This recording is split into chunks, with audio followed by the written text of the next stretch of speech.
Hey everybody, welcome back. We are in Chapter 14, Infectious Diseases, Bloodborne Pathogens, and Universal Precautions. This is valuable whether you're an athletic trainer or any healthcare professional, and chances are this will be very similar to annual training that you'll have once you are in the workplace. I know we have to do annual bloodborne pathogens training here at the Health Sciences Center, so get familiar with this information because you're going to come across it quite a bit in the future if you are pursuing a career in any health profession. So to begin, uh, just understand that a bloodborne pathogen is transmitted through blood or other bodily fluid. So it's a bit of a misnomer to call it a bloodborne pathogen, but frankly it's a little too cumbersome to call it blood and other bodily fluid borne pathogens. So BBP is what you'll hear referred to. Hepatitis, especially Hep B, and HIV are of particular concern for healthcare professionals. And whether it's an athletic training room, a physical therapy clinic, physician's office, regardless, a healthcare facility has to be maintained as clean and as sterile as possible to prevent the spread of disease and infection. So as a result, we need to take precautions to minimize that risk of disease transmission. Now, at physicians' offices, surgical centers, things of that sort, they are held to a very high standard. JCO accreditation is what's required for most of those. And so these policies have been in force and in place for years. Whereas an athletic training room oftentimes is viewed differently. It's almost like an equipment room or a catch-all where athletes come and hang out. And we really need to change that mindset. We want athletes and coaches and everyone to treat our athletic training facility for what it is. It's a healthcare facility. So recognizing the risk of disease transmission and following policies and procedures to make sure that we minimize those risks is critically important.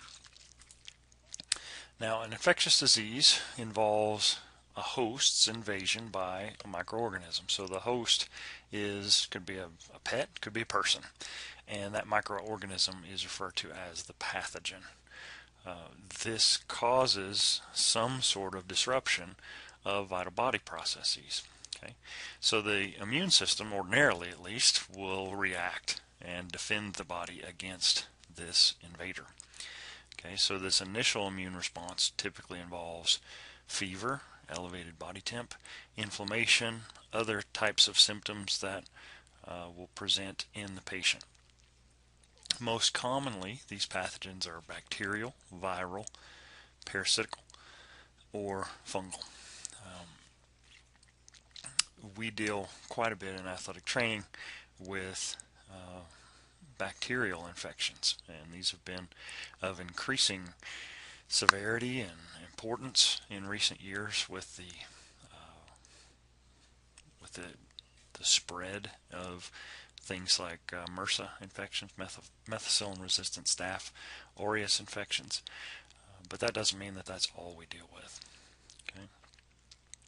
So this microorganism can live in a host and be harmless. That host can be a carrier and not even realize it. And when that opportunity comes about for that to be transferred to another host, that microorganism infects another individual. Okay, so with an infectious disease, an individual is contagious if that transmission can occur from one individual to another. Okay, so direct transmission would involve direct contact. Okay, so contact of body surfaces, so blood-to-blood contact that we see in athletics. Could also involve sexual contact.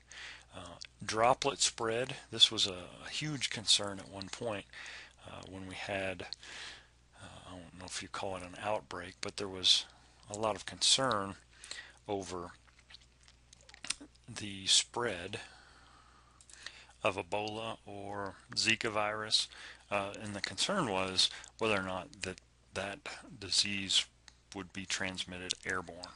In other words, someone who has it sneezes and they release droplets into the air, someone else breathes it in, and now suddenly they have it. Okay. Thankfully, Ebola at least to date, has not been spread through droplet. Okay, another is fecal oral. We'll see this in third world countries where sanitation is not what it should be, and we see disease spread.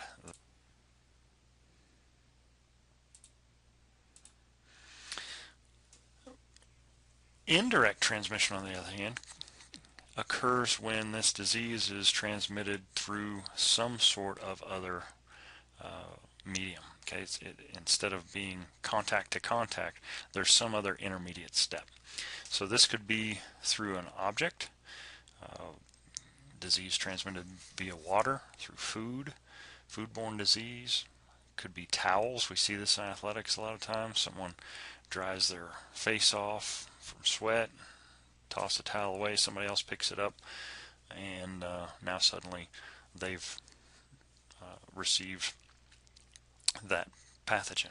Okay, utensils, spreading of a cold through sharing of a drink, the straw or sipping from a can, something like that. Vector transmission, mosquito bite. Okay, birds, animals, rabies, that kind of thing, and then airborne transmission. This is where these infected particles are suspended in the air, and then it might spread through the air ducting system. Okay, so this is different than droplet spread where there's close proximity. Now, pathogen can enter the body through the skin, through the respiratory system, through the digestive system, in case of STDs, through the reproductive system. So we know that any cut, scrape, anything like that is a potential opportunity for that pathogen to enter the system. So the ability to generate an infection depends on whether or not that person is immune, what's their overall health, and then what are their health-related behaviors. So we know that if someone's never been vaccinated, then they don't have an acquired immunity. If they are medically compromised, then the risk of infection goes up. Okay. With the stages of infection, we start off with this incubation stage, and this is when the pathogen enters the body and we are infected until the signs and symptoms of the disease appear. Now, there's an old movie, probably out before you all were born, called Outbreak, and it's a fictional account of the Ebola virus's spread. And in this particular movie, there is a monkey that's transported from somewhere in Central Africa, and he either bites or scratches an individual who is attempting to sell him to a pet store. So that individual is infected, but they don't know it. Okay, so they end up interacting with folks from, whether it be a girlfriend or someone at the pet store, potentially even hop on an airplane. It's been a while since I've seen the movie, so probably a poor example. But at any rate, they are carrying the disease, but they don't know it. Okay, this could last from a few hours to even months, depending on the exposure, how aggressive that pathogen is, what kind of immune response their body can stage against it. From there, we enter what's referred to as a prodromal stage, where the eyes may water, the nose runs, maybe a low-grade fever, general joint pain. And in the movie you can see this individual, they start to get red bloodshot eyes, kind of a cold sweat from the fever, and just generally they look sick. Okay, and in this stage, the host can transfer that pathogen to other hosts, and in a perfect world, this person will be quarantined so that they can't further transmit the disease. Okay, in the acute stage, the disease reaches its point of greatest development, and the body tries to fight the fight. And then when we enter the decline stage, they start to recover. They could relapse if they become overextended. We'll see this sometimes. An individual who is suffering from an infection or infectious disease tries to do too much too soon. They're still immunocompromised. They still need to rest, adequate hydration, all those things.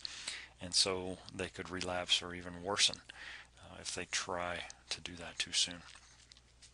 In the recovery stage, they overcome this invading pathogen, they can still remain susceptible to a subsequent infection.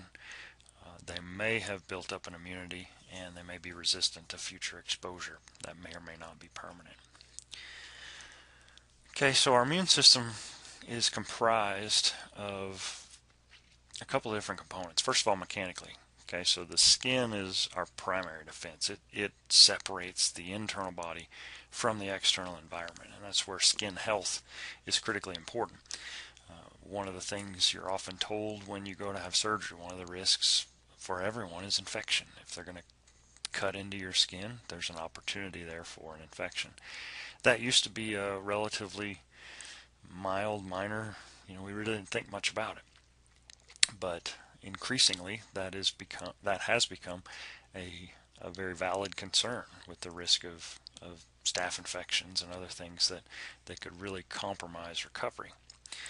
Mucous membranes also separate the internal body from the external environment. So the lining of the nose, the mucous membranes around the eyes.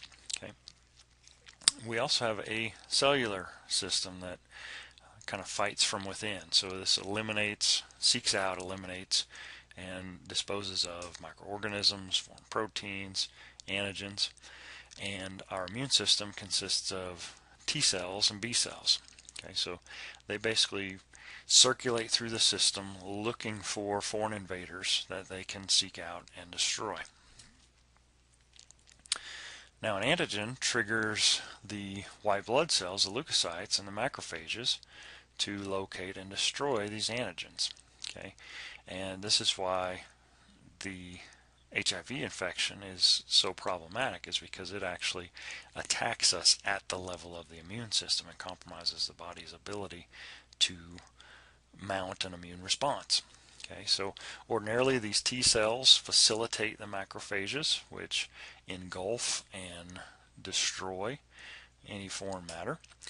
The antibodies neutralize the antigens via lysis and phagocytosis, so they're going to cleave those things and destroy them. And then we get what are referred to as memory T cells that form after this infection, so that we can mount a similar response if we encounter that same pathogen again.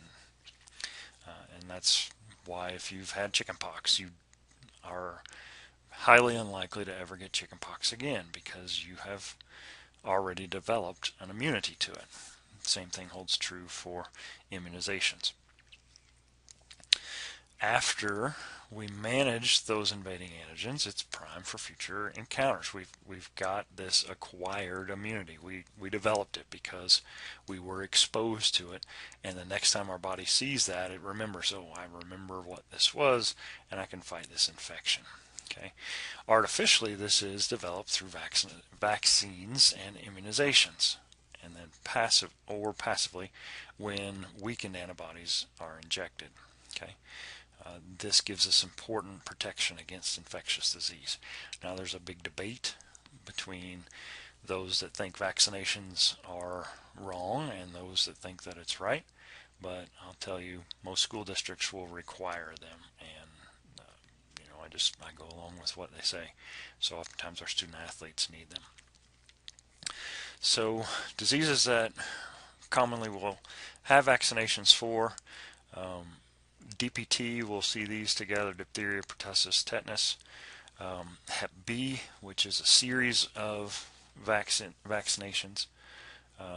Flu shots, these are new every year, so lots of folks get those. And then the MMR, measles, mumps, rubella, is another common immunization. So several of these have been combined so that you don't have to have a different immunization or vaccination for each of these particular diseases. Okay, so this has significantly reduced the incidence of childhood communicable diseases because school districts require this before students can start. Many of our infectious diseases that were big problems in the past have been eradicated, and we control them. Epidemiology is the study of infectious disease and how it spreads through the population. Okay, so disease outbreaks can be sporadic, so you see things like flu season. Endemic, where we've got regular cases that occur in a particular region. Epidemic, where there's an unusually high number of cases in that region. And then pandemic, where that epidemic spreads beyond a particular region. Okay, so usually what we're dealing with is sporadic and endemic, where we've got kind of the normal outbreak. Disease kind of runs its course. We see this in the winter oftentimes due to a number of factors. So we have to be diligent in our efforts to minimize the transmission of disease, and really the best way is through hand hygiene, quite honestly. Washing hands, washing them effectively, using hot water, scrubbing. The rule of thumb here is that the patient should say the ABC song at least twice through, and that will get us to 30 seconds of thoroughly washing the hands. Between the fingers all the way up to the wrists, that's the best approach. We also need to ensure that patient immunizations are up to date. That's usually handled by the school nurse or an immunization coordinator who makes sure that that's current if you're in the school setting. And then we also need to encourage healthy lifestyles, and that could include things like nutrition, rest, safe sexual practices, avoiding drug and alcohol use. All those types of things can help prevent the spread of infectious disease. So when we look back at bloodborne pathogens, these pathogenic organisms are present in bodily fluids. This could include cerebrospinal fluid, semen, vaginal secretions, synovial or joint fluid. The most significant pathogens we deal with are Hep B, Hep C, and HIV. So when viruses reproduce, they basically kind of hijack the body's ability to replicate cells, so that instead of undergoing cellular mitosis, we actually end up replicating these fragments, these viral fragments. Okay, so this strand of DNA or RNA depends on metabolic and reproductive cell activity. So this virus redirects that activity. Instead of creating more cells, it creates more viruses. So in the case of Hep B, this involves the liver. This results in a lifelong infection. It could result in cirrhosis, liver cancer, failure, even death over time.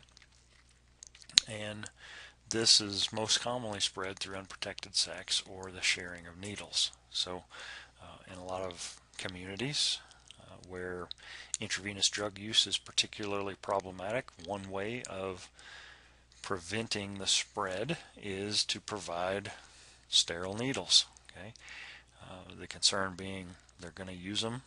We might as well, if they're going to use drugs, we might as well at least prevent the spread. So again, there's a bit of an ethical dilemma there. Are you enabling drug use? But those who are in the epidemiology would argue they're going to do it anyway. Let's try to maintain or contain the spread of disease while they do that. Okay.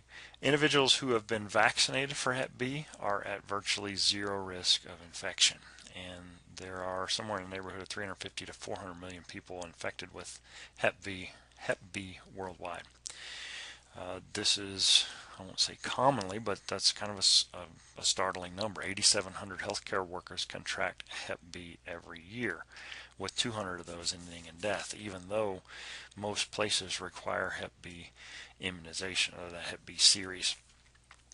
When I was in graduate school, we were provided the Hep B series because we were potentially going to encounter bodily fluids as athletic trainers. And that Hep B series involved 3 different injections at predetermined intervals. And unfortunately for me, I forgot about the 3rd one.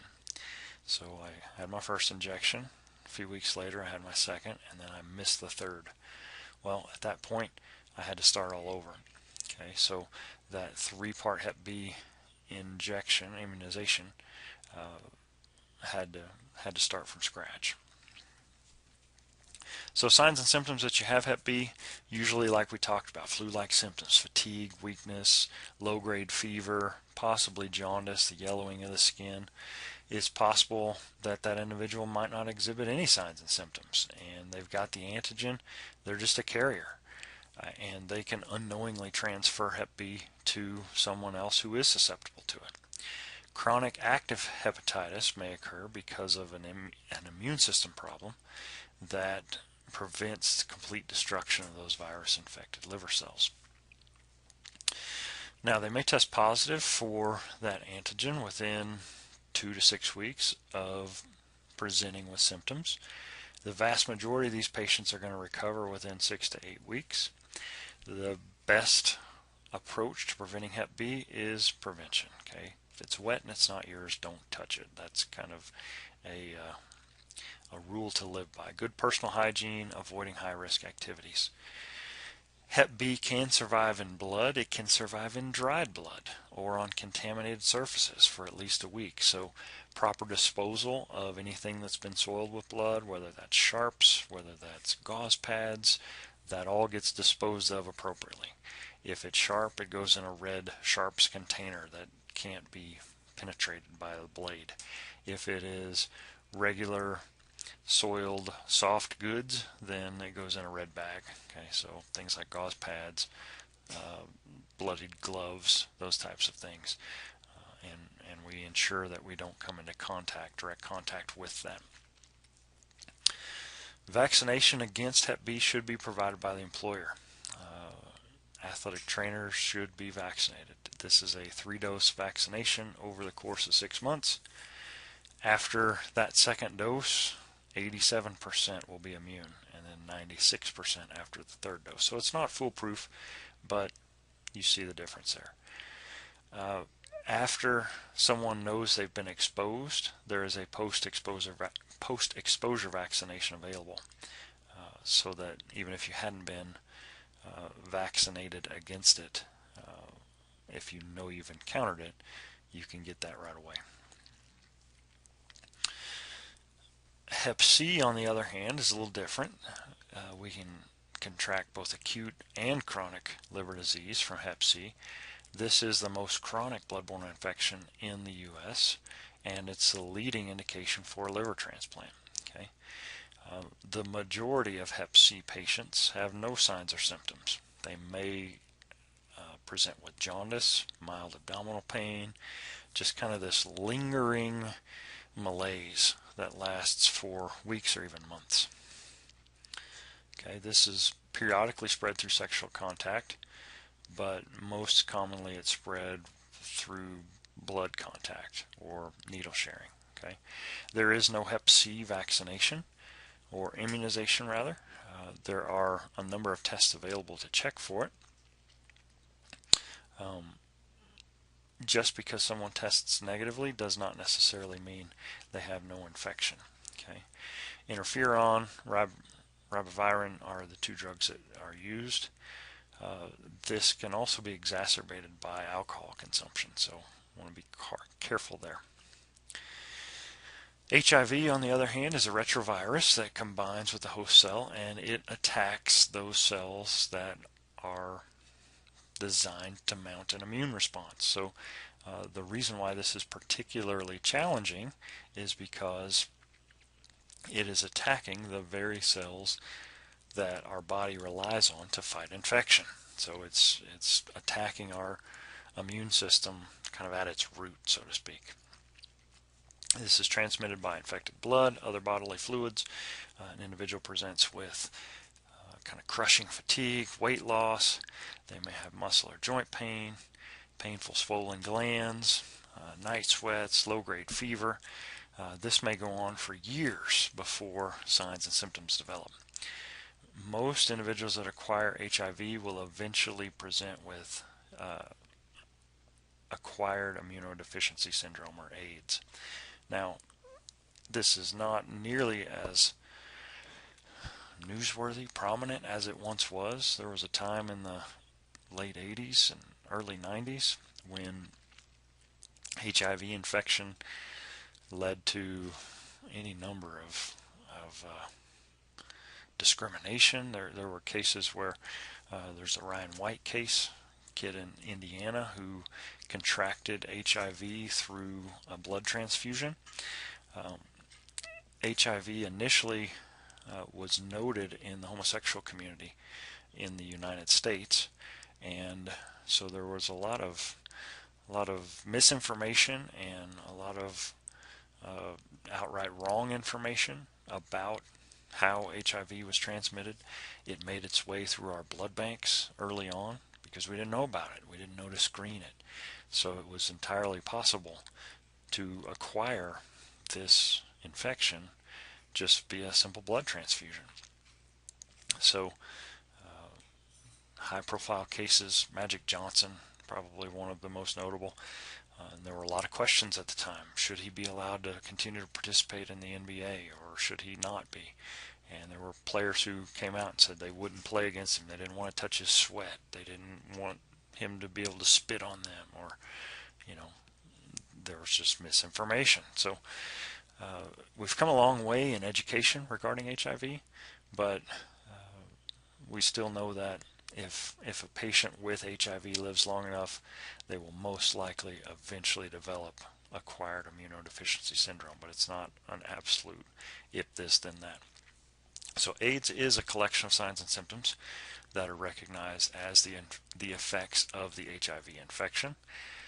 There's no protection against even the simplest of infection when a patient is in full-blown AIDS. A positive test for HIV won't tell us when or if that individual will start to show signs of AIDS. About a 50-50 chance that an individual will develop AIDS within 10 years of the HIV infection. Someone like Magic Johnson has shown us that, you know, with proper care, with the cutting-edge medical treatment that he's received, to my knowledge, he still is not presenting with AIDS. So after contracting AIDS, people generally die within 2 years of the symptoms developing. So it is quite a frightening thing. There is no vaccine for HIV or a cure, but there are drug therapies available. There is ongoing research looking for a preventative vaccine and effective treatment. The most effective drug combination aims at blocking the enzyme that's responsible for new virus cell components. Other drugs look at blocking the copying of the virus, disabling the synthesis of new viruses, and then another one helps protect those T cells and slows the progression. The greatest risk for HIV and eventually AIDS is through sexual contact with an infected partner. The safest sex is abstinence, no sex at all. Apart from that, the use of a latex condom can provide a barrier against HIV and hepatitis B. Now know that that's not fail-safe. They do break. There is a risk of infection, even if it doesn't break. Okay, Hep A causes liver inflammation but doesn't lead to chronic liver disease. We see this in third world countries as well, where oftentimes the sanitation system is not what it needs to be. This can be transmitted through contaminated food or water, milk, shellfish, salads, sliced meat. The individual may show no signs or symptoms. They may present with dark urine, light stools, overall fatigue, jaundice, fever, just that low-grade infection again. Hep D, we find this concurrently in folks that have Hep B. This can be through infected blood or needles or sexual contact, and this is more severe than if it were Hep B alone. Hepatitis E is transmitted through oral routes from contaminated water supplies. So we see this again in third world countries.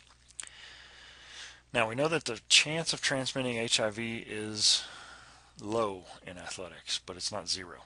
Okay, there is minimal risk of on-field transmission or on-court transmission.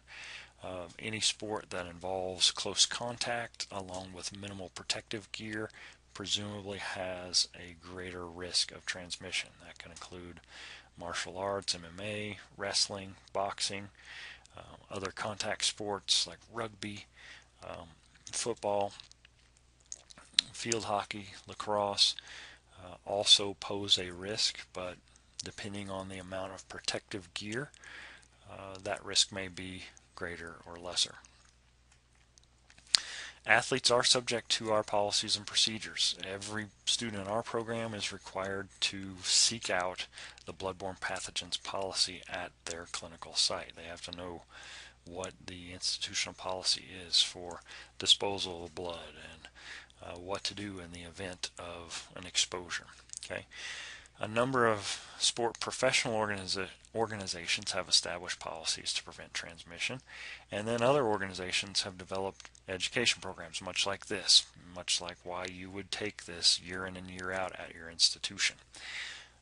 So it's the institution's responsibility to educate the student athlete. So just things like hygiene.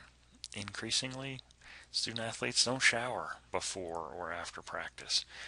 When we had a particular outbreak of staph infections with the football team I was working with, we required everyone to shower before and after practice. We also changed the way their practice gear was laundered. We changed how we allowed them to use towels during practice. Just a lot of different policies to ensure that their risk of disease transmission was as low as possible.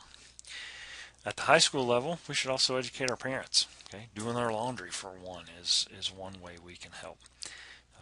Teaching patients how to take care of their open wounds and various other things associated with preventing disease transmission. The biggest risk is not on the field, though. Okay, there's no question that the risk for disease transmission is much greater when students are engaged in risky off-field behaviors than it would be on-field. So as the athletic trainer, it's our job to educate and inform them not just of what could occur on the field or court, but what can occur anywhere. And the institution should implement policies concerning those bloodborne pathogens. And we want to follow those precautions that are mandated by the Office of the Safety and Health Administration. So there's really not a clear-cut answer as to whether an individual who is asymptomatic and carrying HIV should be allowed to participate in sport. That really has to be handled based on the physician, based on the organizing body, or in the case of Texas, UIL, or in the case of a school district. Okay, bodily fluid contact we know should be avoided. We also want to avoid exhaustive exercise that may lead to an opportunistic infection. Now, many people would say if an athlete has HIV and they're going to participate, we need to let everybody else know. But as logical as that seems, and as right as that seems for everyone else, it's actually viewed as discriminatory for the individual who has the disease. So the Americans with Disabilities Act, ADA, says that athletes who are infected can't be discriminated against, and they can only be excluded for medical reasons, and it has to be based on objective medical evidence. Must also take into consideration the risk to the patient as well as other participants in order to reduce risk for both parties or for all parties. HIV testing should not be used as a screening tool. In other words, we can't test everybody and say if you've got it you can't play. That is a violation of ADA. Mandatory testing may be disallowed due to ADA as well as the Health Insurance Portability, Health Information Portability and Accountability Act, HIPAA. Testing should be considered secondary to education. We're not looking to out an individual who has it as much as we are trying to help people get treatment if they don't know they have it. Okay, so there are multiple tests available to test for antibodies for HIV proteins. Okay, many states have enacted laws that protect that person from being revealed for their status of HIV infection from being made public. And as an athletic trainer, we have to be familiar with those state laws and maintain confidentiality and anonymity of testing. Now, universal precaution says we're going to basically imagine that every patient is potentially infected, and we're also going to behave as though we ourselves are infected, and in so doing we are protecting everyone against disease transmission. So universal precautions, UPs, came about way back in 1991 when the Occupational Safety and Health Administration established standards for the employer to follow that govern what to do if there's a blood exposure in the workplace. This was developed to protect the healthcare provider as well as the patient. So if you look at old photos from the 80s, you'll see athletic trainers tending to wounds with no gloves on. Okay, and we see that today, and we're shocked by that. That's not common practice. That common practice came about in the 90s after this legislation came through. So all sports programs should have an exposure control plan that includes counseling, education, voluntary testing, and then management of bodily fluids, what to do if there is a potential exposure. So we want to prepare the athlete. So before participation, we want them to have any open wound covered that won't allow for disease transmission. We see this a lot of times, especially on like indoor turf, not the infill grass stuff, but the abrasive stuff. So they'll end up with open abrasions. Okay, there are glue-on or adhesive-backed turf strips that we can put on. We can bandage them. We can put sleeves on, whatever. But they shouldn't be allowed to participate with that open wound showing. Okay, an occlusive dressing lessens the chance of contamination. So these are expensive and they don't tend to stay on very well. But these are our better approach. The hydrocolloid dressing is considered a superior barrier. This is used oftentimes in burn patients. It does reduce the chance that that wound's going to reopen, and it helps that wound stay hydrated. When bleeding does occur, that athlete needs to be removed from participation, and they shouldn't be allowed to return until they're safe. Okay? If there's blood on the uniform, it has to be removed, or they need to change the jersey. That's a here in Texas, a UIL policy, an NCAA policy. In some sports, it's just impossible to completely prevent bleeding. Boxing, wrestling, for instance. Those who are in direct contact with blood and bodily fluids have to use appropriate equipment. So latex gloves and increasingly nitrile gloves. Latex allergy is a growing problem especially in healthcare workers, and it can be acquired. You can initially have no problem with latex gloves, and over time begin to develop an allergy to it. So the purple or the blue gloves are usually nitrile, which are much more hypoallergenic. Folks don't tend to have any problems wearing them on and off again, like nurses and physicians and to a certain extent even athletic trainers. If there's a risk for spurting or more heavy bleeding, then things other than gloves are used. Gowns, aprons, masks, and shields, eye protection, using disposable mouth guards or breathing barriers for CPR.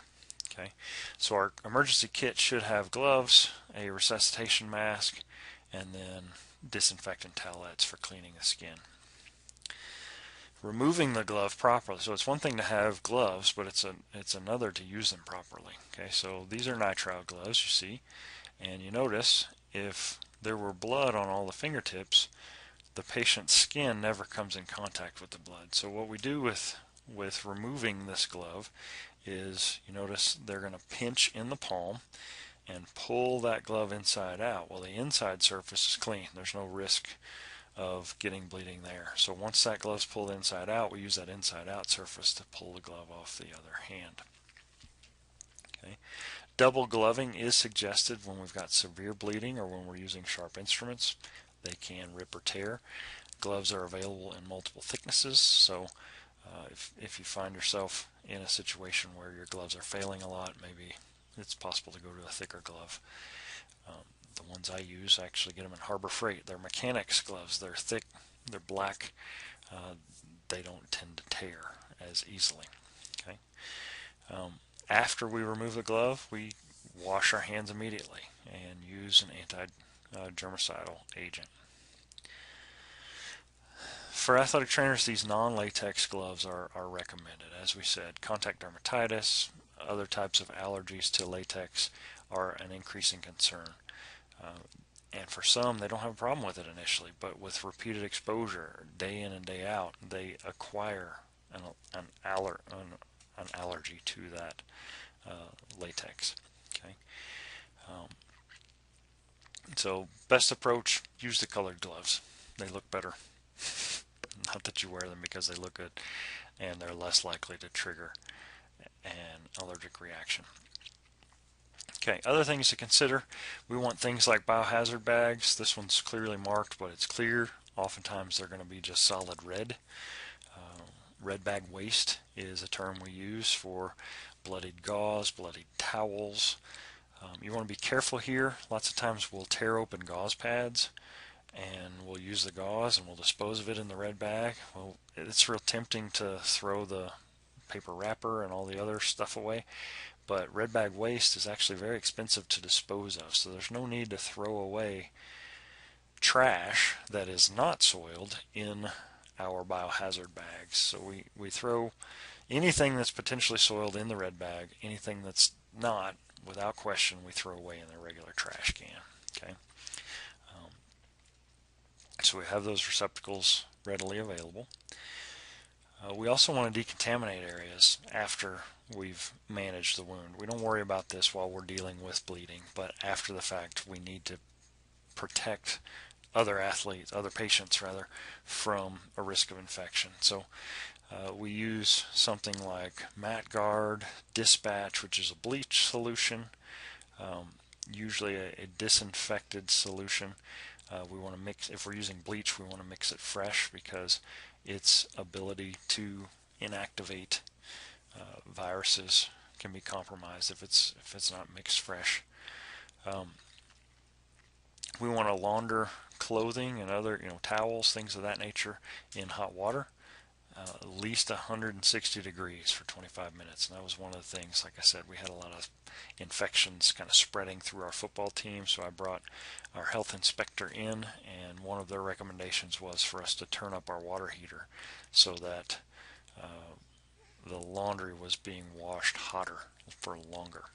Okay, if it's done outside the institution, it should be OSHA certified, their processes. You've heard me mention sharps. These are usually plastic containers, sometimes metal bins, that we dispose of anything that would pierce through a normal plastic bag. So this could be needles, razors, scalpels, anything like that. We drop it in. There's usually a one-way lid so that you can only throw things in. You can't pull things out. We never recap or bend a needle. We don't remove it from the syringe while it's in use. Scissors and tweezers, they're not disposable. Those need to be autoclaved, so they end up getting sterilized and disinfected in a hot water bath for an extended period of time. So there's a specific piece of equipment that we use to do that. Now, in the athletic environment, a couple of things to keep in mind here.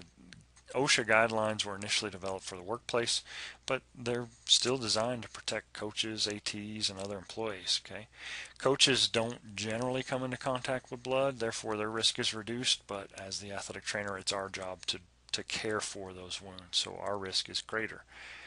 It's the responsibility of the institution to protect the athletic trainer, so they need to provide the necessary supplies and mandate recurring education. But that said, we as healthcare professionals also have a responsibility to follow those guidelines. Eating and drinking in the athletic training room is frowned upon. We want to treat it like a healthcare facility. We want others to treat it like a healthcare facility. We need to treat it like a healthcare facility. Applying cosmetics and lip balm, sharing those things, handling contact lenses, touching the face before washing hands, all those things um, are beneficial, normal practices. Well, they're not beneficial. It's beneficial to avoid those things in order to best protect the patient from us. Okay, we can protect the athlete from exposure. Use mouthpieces in high-risk sports. Shower after practice. We would also suggest showering before practice. Okay, and then athletes who are exposed to HIV or Hep B should be evaluated and immunized. If we've been exposed, then we should have a confidential medical evaluation and look at whether or not we are at risk ourselves. Okay, there are laws that pertain to reporting and notification of results, and that varies from state to state. So if I've had a needle stick, then it's probably a mandatory report that I tell my employer that that happened, and then I'll probably have follow-up testing that's required. All right, well, that's it for this week. Basically, all you have left is midterm exam. So good luck with that, and I will see you back next time when we talk about the foot. Till then, take